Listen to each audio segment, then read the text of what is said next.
City corporation শ্রমিক কর্মচারী যে সকল ইউনিয়ন রয়েছে সবগুলোর নেতৃবৃন্দ এবং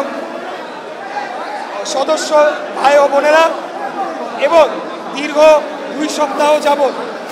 আমাদের এই ঢাকা দক্ষিণ সিটির নগরবাসীর আন্দোলনে সকলেই যারা রোদ ঝড় বৃষ্টি উপেক্ষা করে আন্দোলন সংগ্রামে অংশগ্রহণ করেছেন এবং মিডিয়ার সর্বোপরি মিডিয়ার ভাই ও বোনেরা এই বৈরী আবহাওয়াতেও আপনারা আমাদের এই আন্দোলনকে জনগণের কাছে পৌঁছানোর জন্য নিরলস পরিশ্রম করে চলেছেন। সবাইকে কোনো স্লোগান যদি কেউ দেয় তাকে আমি ঘাড় ধরে বের করে দেব। সবাইকে আজকে জানাতে চাই বাংলাদেশের সর্বোচ্চ আদালত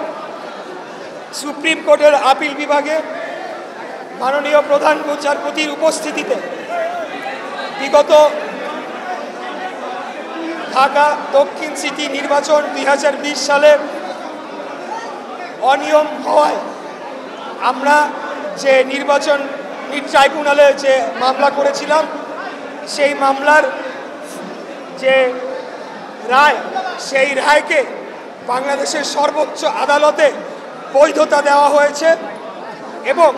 এর বিরুদ্ধে যারা আপিল করেছিল সেই আপিলকে খারিজ করে দেওয়া হয়েছে। এর মাধ্যমে আমাকে মেয়র ঘোষণা করে নির্বাচন কমিশনের যে গ্যাজেট প্রকাশিত করা হয়েছিল সেই গ্যাজেটকে বহাল রাখা হয়েছে। আমরা বলতে চাই আজকে বাংলাদেশের সর্বোচ্চ আদালতে এই রায় এই আপিল নিষ্পত্তির মাধ্যমে আমরা যে শুরুর থেকে আইনের শাসনে বিশ্বাসী, আইনের প্রতি শ্রদ্ধাশীল এবং বাংলাদেশে আইনের শাসনকে সম্পূর্ণ শ্রদ্ধা রেখে আমরা যে মামলা করেছিলাম আদালতের প্রতি পূর্ণাঙ্গ আস্থা আমরা রেখেছিলাম, সেটি আবারও প্রমাণিত হয়েছে যে বাংলাদেশ জাতীয়তাবাদী দল বিএনপি এবং এর সর্বস্তরের নেতাকর্মীরা আমরা আইনের প্রতি শ্রদ্ধাশীল এবং এর মাধ্যমে এও প্রমাণিত হয়েছে যে বর্তমান অন্তর্বর্তীকালীন সরকারের কতিপয় উপদেষ্টা তারা আমার প্রতি বৈষম্যমূলক আচরণ করেছে এবং তারা নির্বাচন কমিশন, বিচার ব্যবস্থা এবং প্রশাসনের উপর হস্তক্ষেপের মাধ্যমে আমাকে যে মেয়র নির্বাচন নিশ্চিত করে ঘোষণা দেওয়া হয়েছিল এবং তার পরিপ্রেক্ষিতে আমাকে যে শপথ গ্রহণ করানোর জন্য যে দায়িত্ব ছিল সেই দায়িত্বটুকু পালনে এই বর্তমান অন্তর্বর্তীকালীন সরকার ব্যর্থ হয়েছে। এখন সর্বশেষ যে কথাটি বলতে চাই, তারা যদি অনতিবিলম্বে আমার শপথ গ্রহণ অনুষ্ঠান সম্পন্ন করার জন্য পদক্ষেপ না নেয় তাহলে এটাই প্রতীয়মান হবে যে বাংলাদেশের সর্বোচ্চ আদালত এবং আপিল বিভাগের প্রতি তারা আদালত অবমাননার সামিল হচ্ছেন এবং অবমাননা করার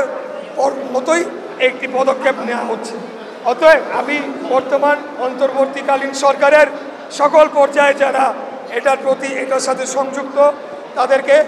শেষবারের মতো আহ্বান জানাবো, আপনারা অবিলম্বে আমার শপথ গ্রহণ অনুষ্ঠানের জন্য পদক্ষেপ নিন, অন্যথায় আগামীকাল থেকে ঢাকা নগরবাসীকে সাথে নিয়ে